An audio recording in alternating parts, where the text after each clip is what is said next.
profile from a sample that's 10 to thousands times smaller.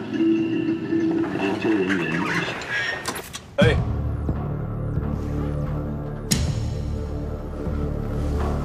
停电了吧？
有病啊！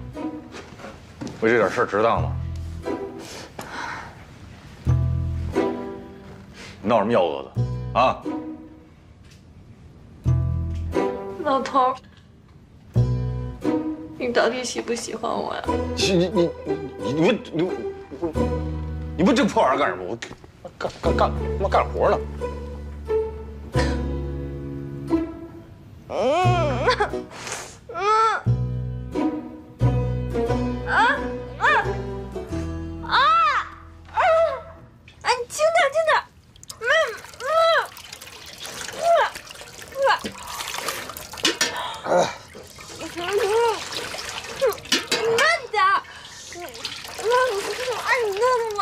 好了吗？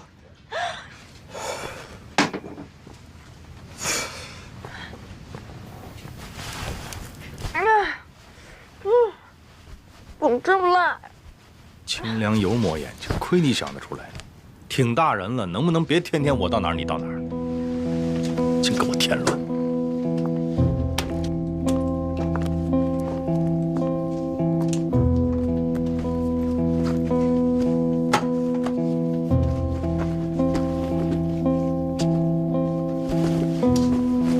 我今天过生日。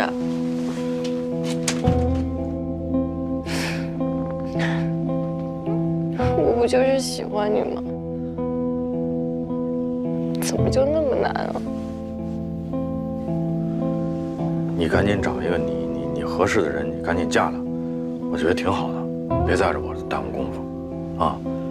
你好好的呢，咱俩还能当哥们儿处着，你就这么闹，咱俩这辈子只能老死不相往来。那就老死不相往来。老头，你是不是嫌弃我？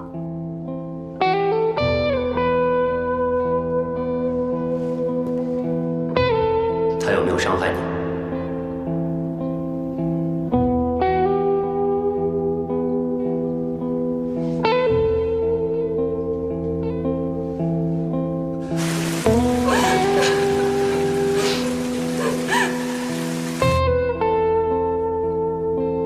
没有。你确定吗？我确定。没有。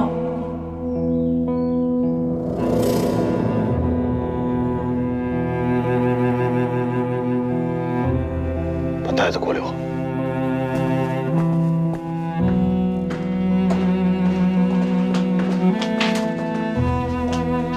梅国平，我再也不理你了，我说的是真的。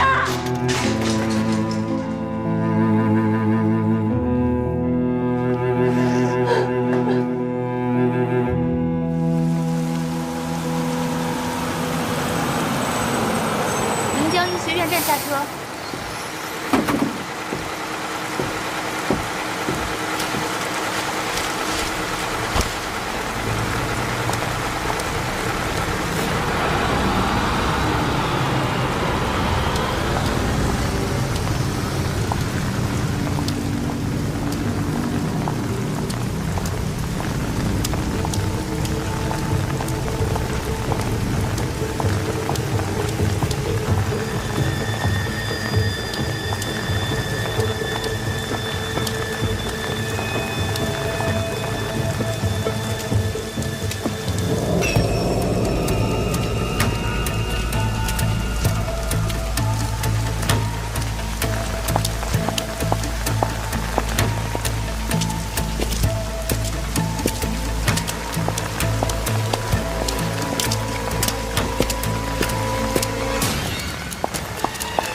出租车。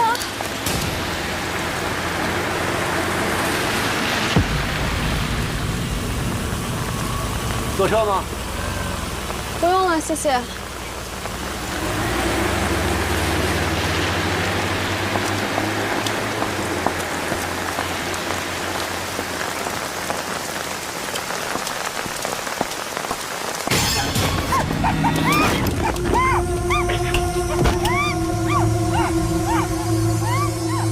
我市气象台在凌晨2点发布了暴雪蓝色预警。今天6时，我市迎来了近10年来最大的降雪。到明天14时，宁江市将持续雨夹雪。降雪带来的降温和冰冻天气可能会影响您的出行，希望市民合理安排出行。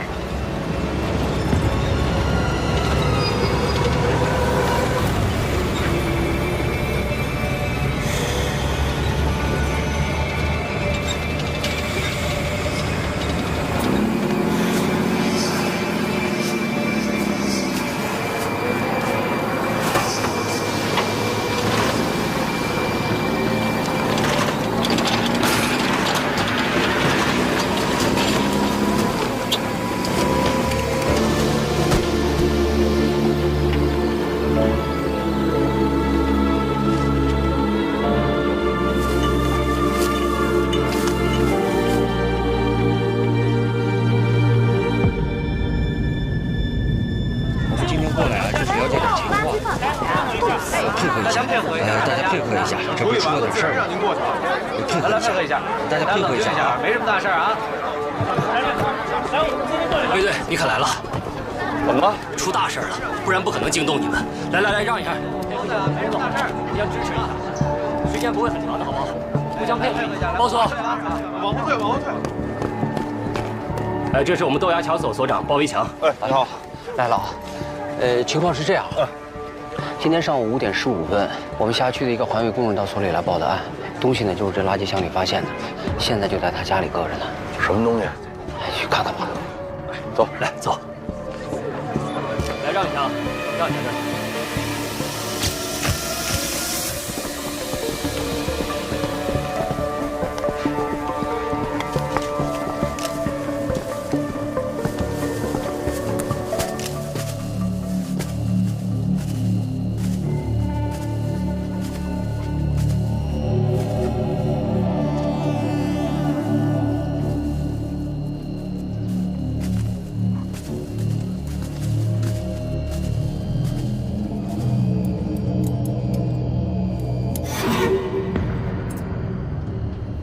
这是什么肉？疑似部分人体组织。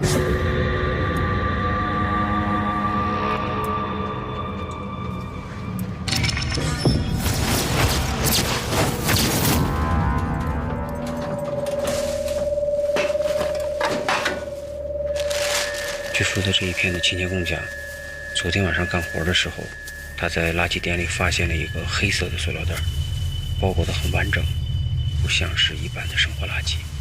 因为以前也有人经常把食物不当作垃圾扔掉，所以他就把垃圾袋里的冻肉拿了回来。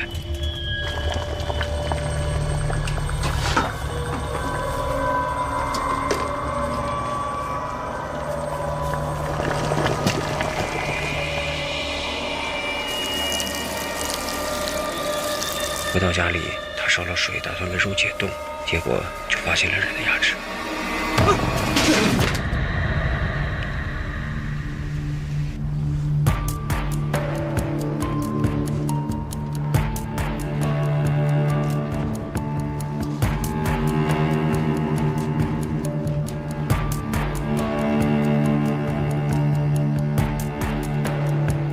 二哥，2个组，3件事。把今天所有咱们到场的警察都分成2个组，让咱们刑警做主导。第一组把外围沿途所有的住户都摸一遍，问问他们说从昨天晚上到现在谁在这扔过东西。第二组把你们辖区内所有的这个垃圾箱赶紧封了吧，一个一个查。他们所周边的这个4个辖区派出所，一个都别漏。明白。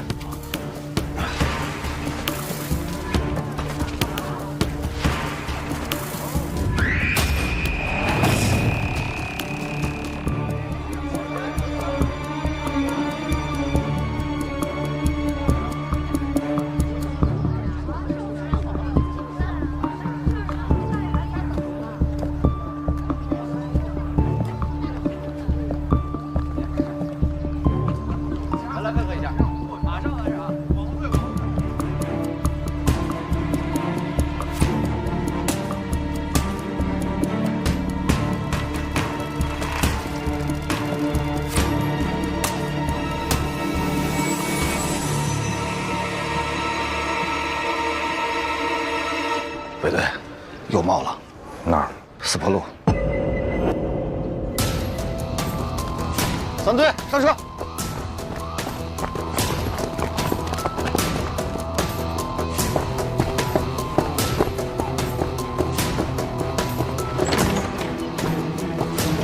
同学们，因发生重大案件，今天的课暂停一次，大家自行复习啊。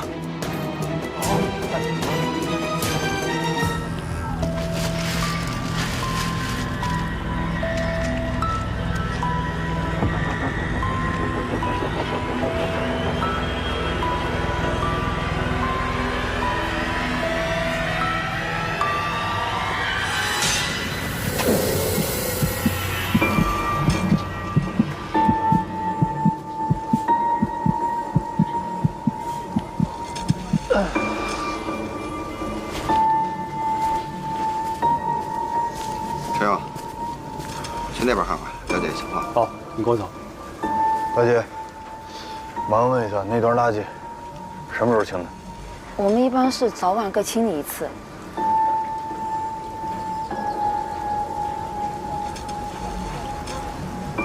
人命关天啊，希望你认真配合啊。你这有什么其他情况，你也可以跟我讲，我不跟你领导说。什么时候清的？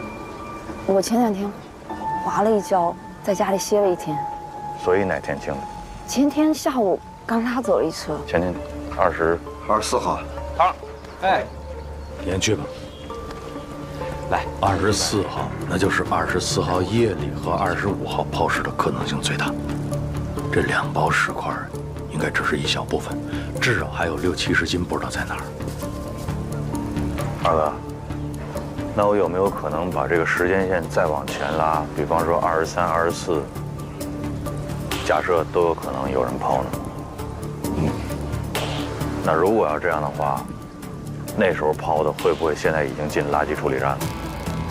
很有可能。那这垃圾这个，老包，就整个咱们这一片这个垃圾啊，一般是归置到哪儿？哎呦，真是，这样我赶紧安排人去问。赶紧！这个包明显比高架桥那个包要重得多。如果那边那个包可以手提着，这个包恐怕拎不了多远。所以我怀疑凶手有交通工具，至少是个自行车。咱这么着，假设是豆芽桥、四坡路，往西颐和南路，往南华中路，这是分进路是吧？对。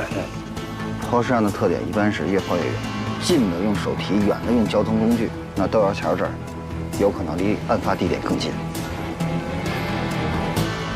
咱们这样，往前推，时间拉长啊，5天。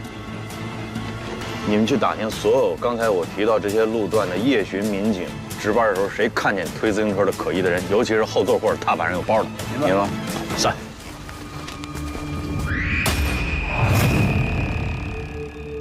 情况怎么样？结合刚才豆芽桥的，基本上是可以确定是人体组织，但是具体情况呢，要回化验室才能确认。你回化验室那是肯定的啊。你现在就是说，在假定的情况之下，你能给我什么？你估计大概时间紧迫。根据牙齿的情况，可以判断是个年轻人。有多年轻？15到35岁之间。点太快，你给我收点。不是，他这里面是有一个生理差异化的问题，我们需要考虑。收。根据我的经验判断，20到25的概率最大。性别？这个是真不知道，我们现在掌握的证物太少了。好，明白。谁让你来的？水库看好了？是。对。目前什么情况？今天早上，你讲。是，碎尸案，目前只发现了豆芽桥和这儿的2包，剩下的都没有找到。附近4个派出所，除了留下几十个人挨家挨户排查，剩下都撒出去翻垃圾箱了。这样啊，现在这个案子呢，就由你来指挥。你怎么的？还想继续看水库吗？三队同志呢？三队了，来了，过来过来。三队同志，一人进一个队，带领其他同志熟悉一下情况。别愣着了，行动！是。咱们去那边。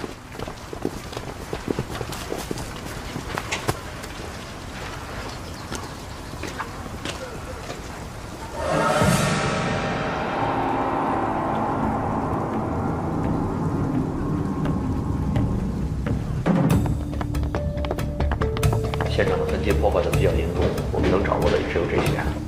廖局，哎，老顾，给你介绍一下，这位是在宁江组织学习的省警校刑事侦查学教授吴科，我们认识，好久不见，老吴。日子过得真快啊，10年了吧？开始吧。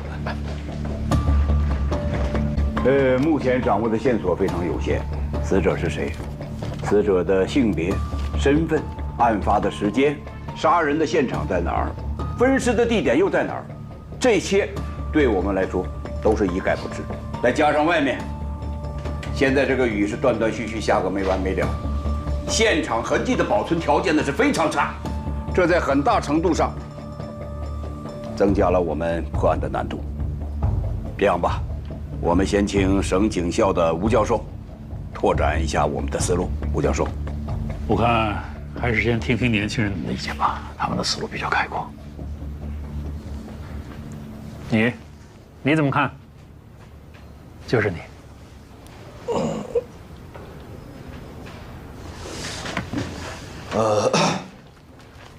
命案第一步应该先确定死者身份信息。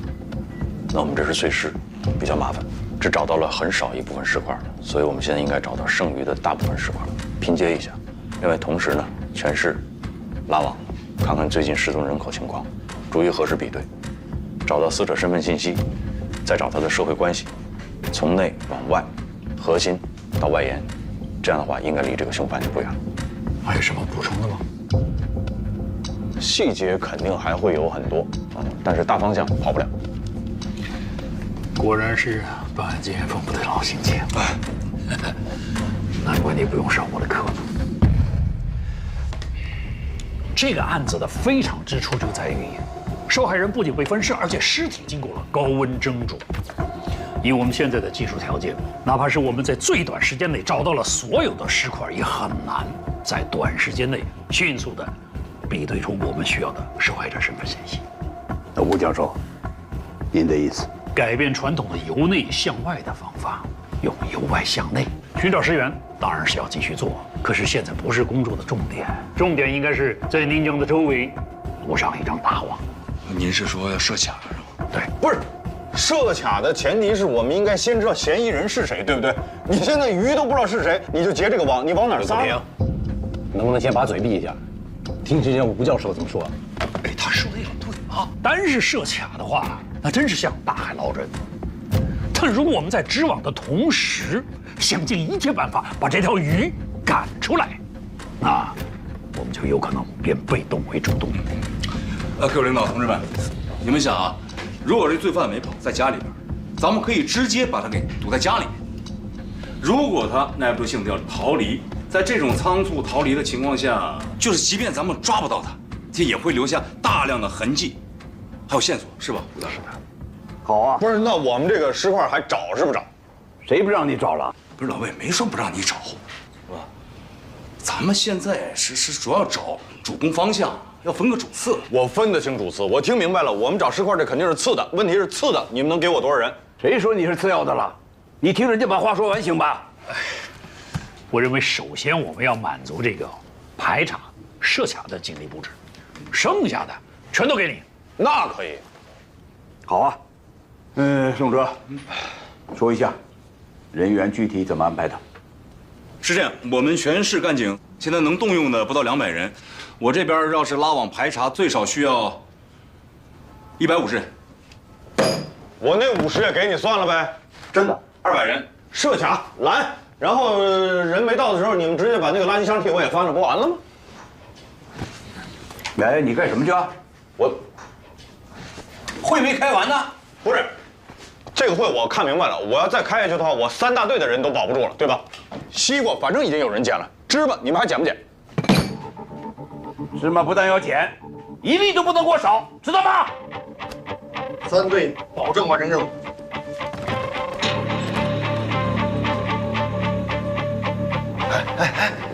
干什么呢你？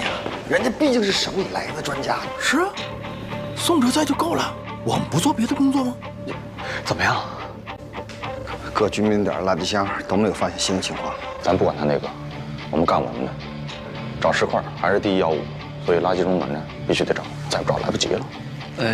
几位领导，我问一下啊，因为每天离开咱们泥江的人比较多，我们怎么才能迅速判断出谁是凶手呢？这种程度的分尸，其实是很难办到的。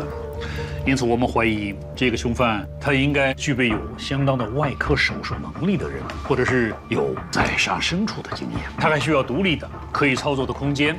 找个人捎给我师傅，就说这是我补充发言。好，走。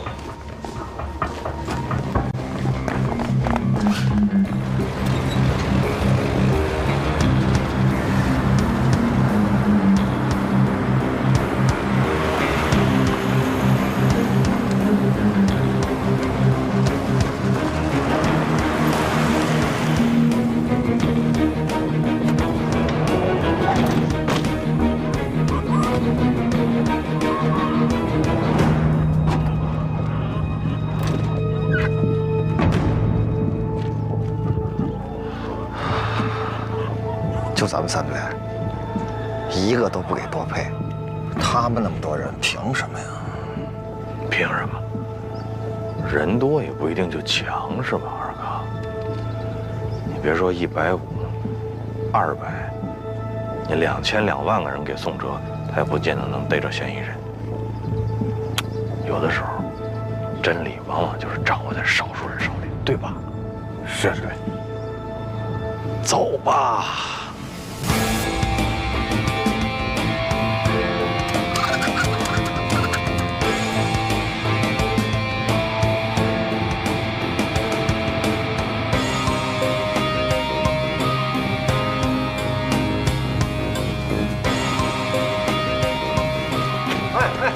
你们干嘛的？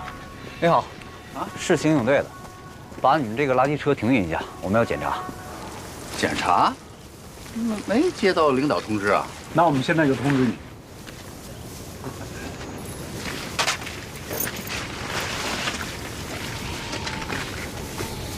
你们几位真的要搜这里？是。确定吗？确定。真的？真的。这我得劝你们几个。哎，你就开门吧。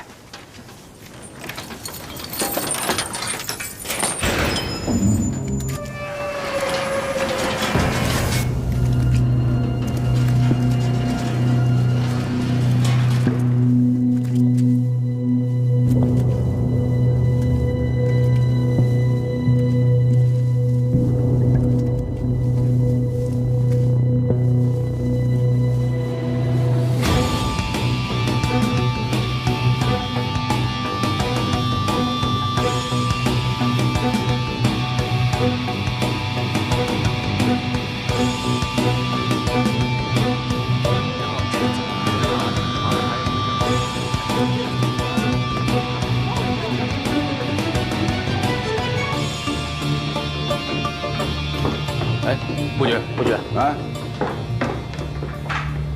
你们分局刑警队到了吗？都到齐了。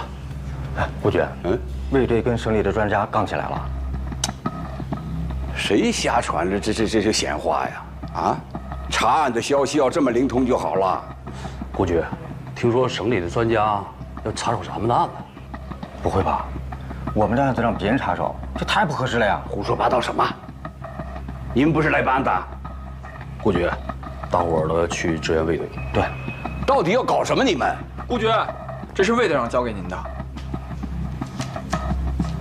发动各单位、街道、居委会自行核对失踪人口，缓解警力问题。夜巡干警很有可能有人看到过抛尸者，重点询问。我强调一下啊，从现在开始，所有的行动要服从统一指挥。啊，是。哎，廖局，啊，老顾，有事吗？有点事跟你说。你说说这个魏国平啊，这前段时间我刚刚向上级汇报过干部考察的事儿，这混小子今儿就给我来这么一出。你说说，让上级领导怎么看待咱们宣汉拔干部？难道就让他们看现在年轻人敢在专案组的会议上和领导叫板？是，这种行为确实不应该鼓励。哎，对了，垃圾场那边有什么消息了吗？还没有。廖局，任何侦破工作，除了严谨缜密的刑侦手段，运气也是缺不了的。做，就他那运气，完了啊！我走了。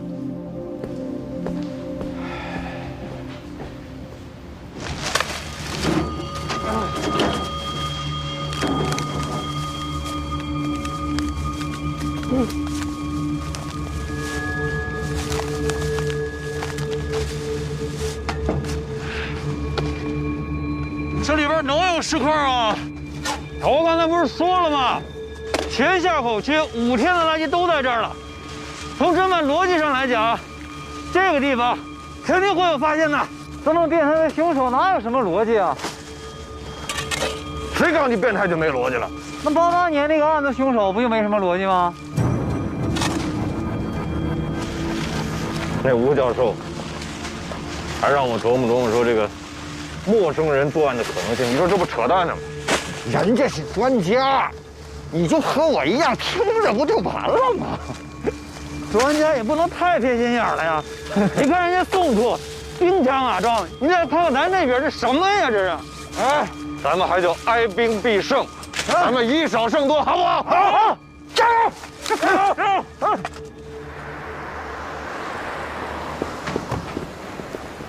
哎，顾局，我正好要找您。现在这么一个情况现在尸块啊没找全，有2种可能：一是他们已经抛完了，咱们没有找到；第2种呢是还没有抛完。如果是第2种情况的话，他就要急于的出手，我们可以引蛇出洞。引蛇出洞啊？那你是想梦中捉鳖了？对，小子可以呀。哼，那就按照你自己的想法，大胆做就是了。不是，这是吴教授的建议。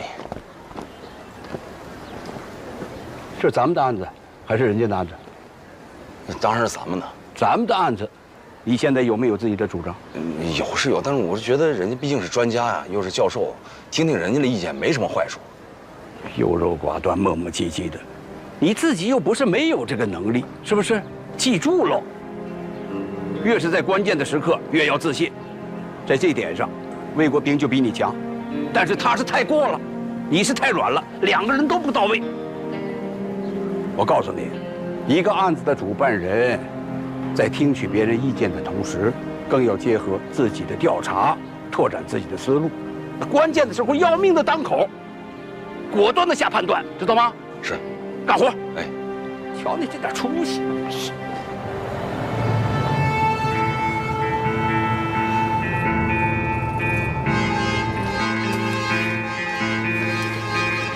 来支援了！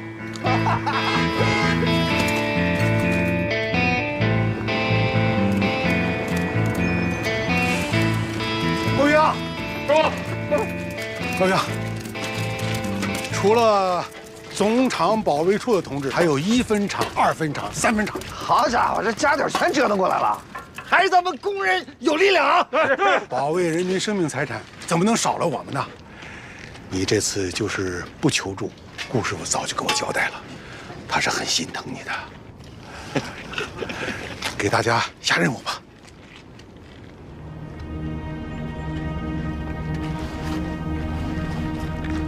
各位老少爷们们，现在我下面要说的话和我们一会儿要干的事儿，麻烦大家帮我们一概对外保密。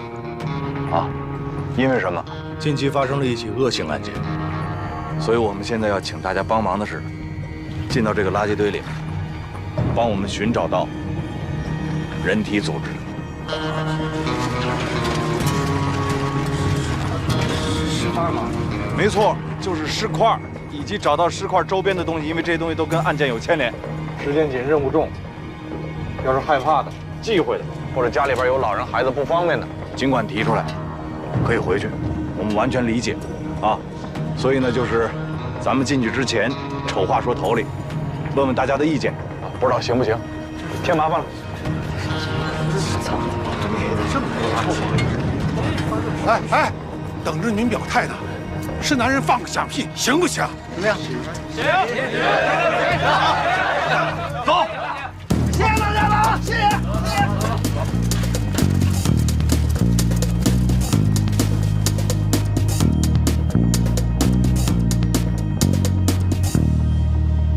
宋总，哎，新的讯问笔录啊，去吧。您看一下。不用了，每份笔录按时间线排序，交叉比对，尽量详尽的还原具体情况。明白。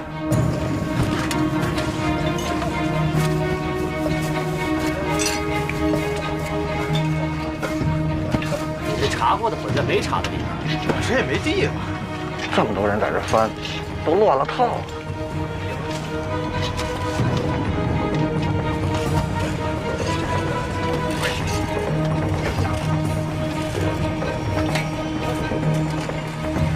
大哥，这什么地方？地售二厂早倒闭了。哦。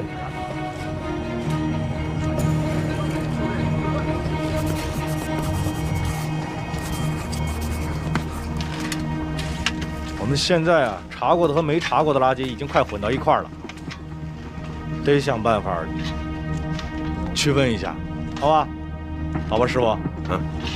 站长，咱们这个垃圾的堆放是按照您跟我说的大概日期来的，是吧？都没错。师傅，你们人多，先把离现在最近的门口这个25、26号这部分清出来，好吧？程勇，你带组人，在围墙西头开个口子，把已经检查过的往印刷厂大院里边排。然后是22号这一片，垃圾最多也最有可能有线索，直接贴着它，从东面开个口子，扫完一部分就运出去一部分。等这2部分都清完了，地方也腾出来了，咱们再回头清23、24号这2堆。还是那句话，不光找石块，还要留意有身份信息的物品，好吧？好了，开走了。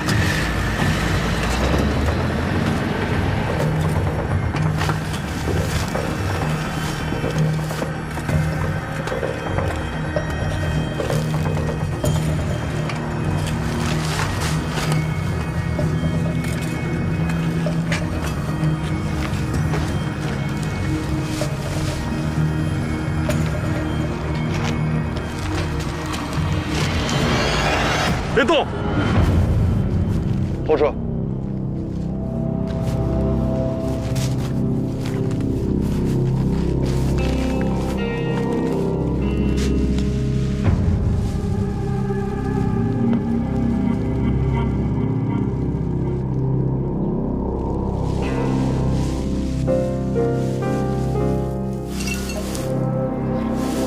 江东宁江市。没有，应该没有这个市字。宁江什么分公司？这应该是22号的垃圾。兄弟，你先靠边喘口气。好，没事，不害心。我叫技术科的人，顺便给大家带点姜汤水。啊，再弄点感冒药过来。好嘞。啊，怎么了？说，小红庙派出所来了个电话，说有维修群干警看见过可疑的助力车。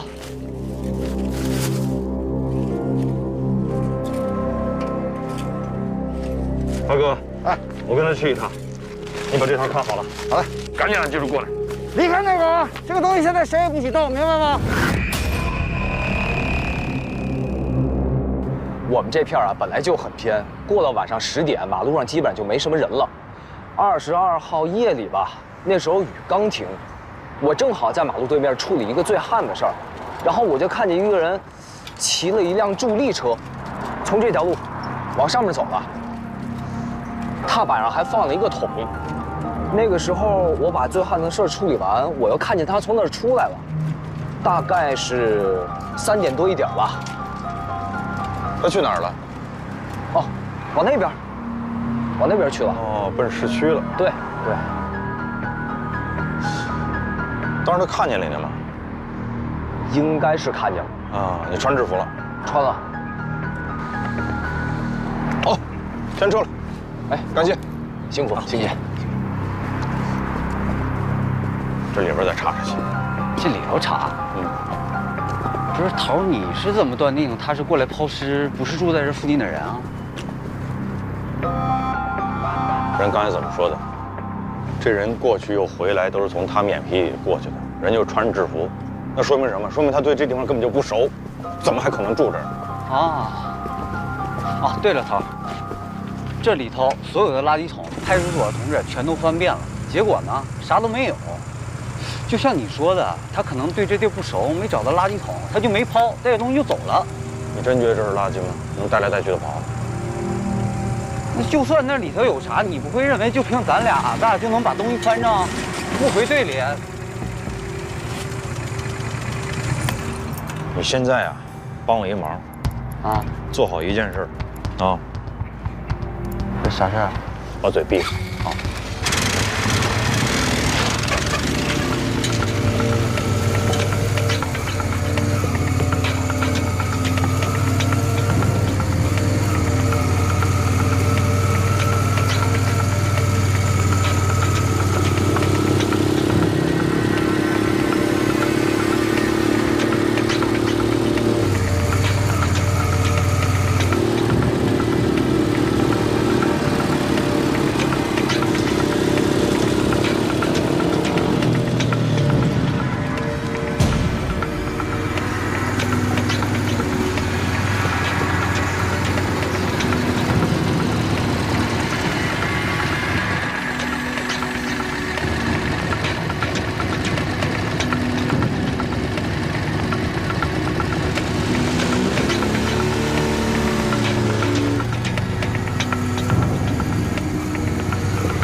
这3条路走哪条？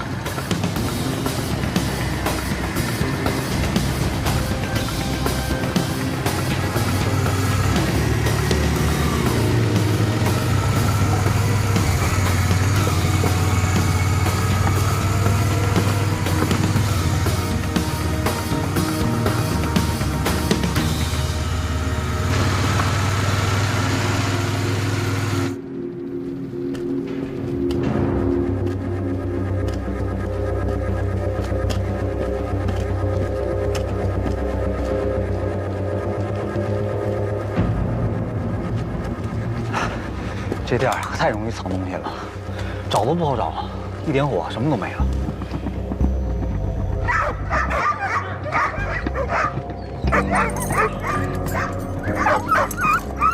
你们怎么知道的？那天晚上狗一直叫了好长时间，就一直冲着那个大门外面叫的。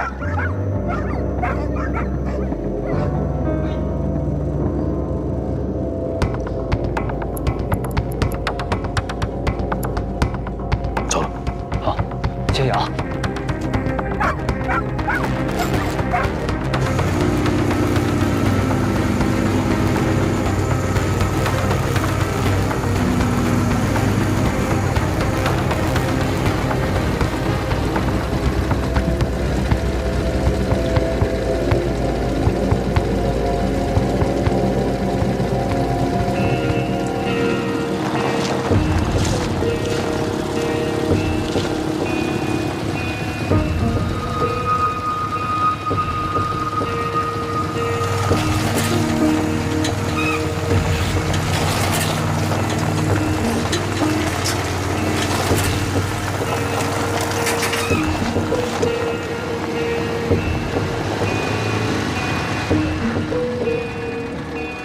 屁股都给我颠碎，这上面这么大雪，这下面咋这么快停了呢？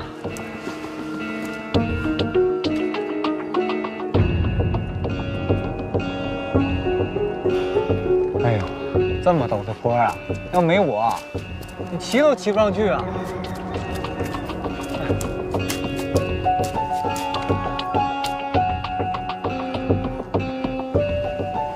这没有车能走的路了。他再提着重物，要我是他的话，很有可能就把东西直接抛这儿来了。应该就在这附近。啊？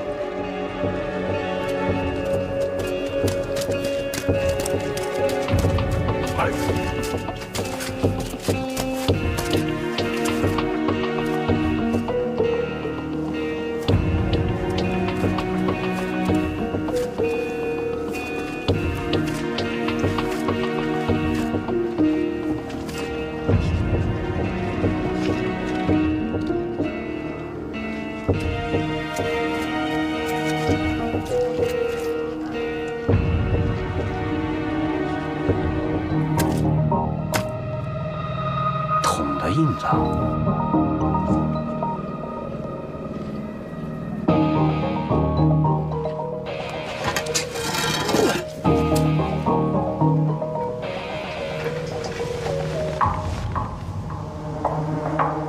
把东西扔到这儿，我们这东西已经很重要啊。下去看看。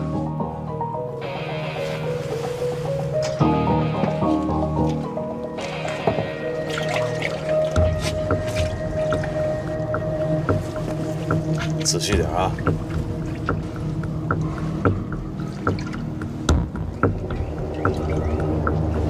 一寸一寸摸。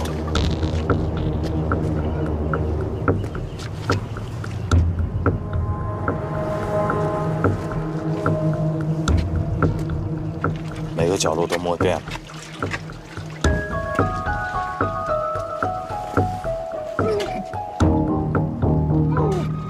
摸着了。不管摸着什么都别吐里边啊！忍着点。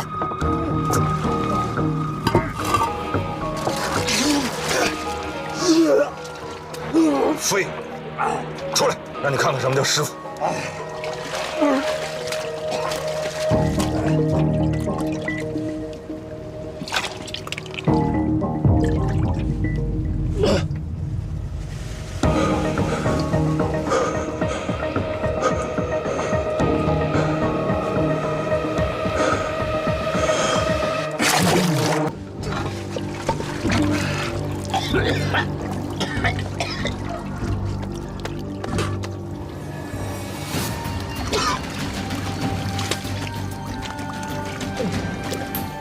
打下去，还用打呀吗？别废话。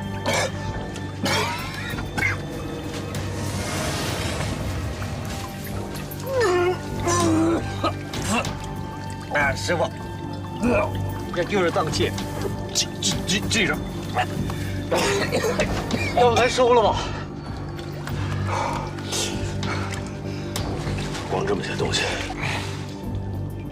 不可能，不至于扔这么远。再找找。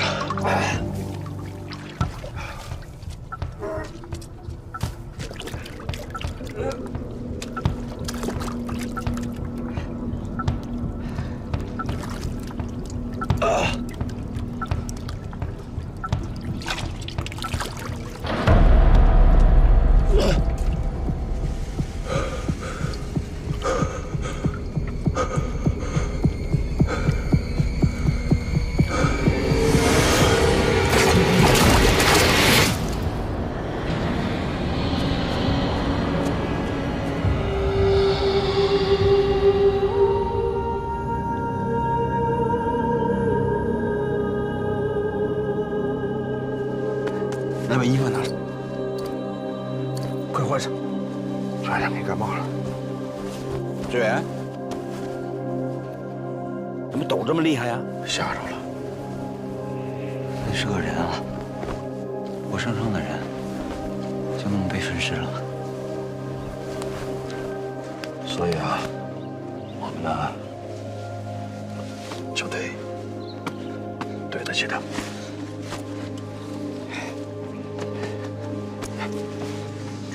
好了，照顾点他。怎么成这样了？啊？颅骨骨质发白，表面光滑，应该是经过高温的蒸煮。哎呀，这看起来像是一个未成年的。从颅骨的综合特征来看，应该是名女性。要是有其他部分的骨头比对着看的话啊，应该会更加准确一些。我们刚才在垃圾场看到了疑似女性的长头发。我们看这脑瓜顶上这个切口这痕迹，怀疑就是剃头发时候造成的。这个恢复原样需要多长时间？颅骨破坏的比较严重，这轮廓点呢都已经不清楚了，要拿回化验室做一个手工填补，还原这个颅像。但是这样的话呢，还原的准确度不会太高。你能不能说点有用的？什么快说什么，快点！垃圾都分完了吗？没有，回去接着干，干得精细点啊！哎，知道。就把我那衣服拿出来。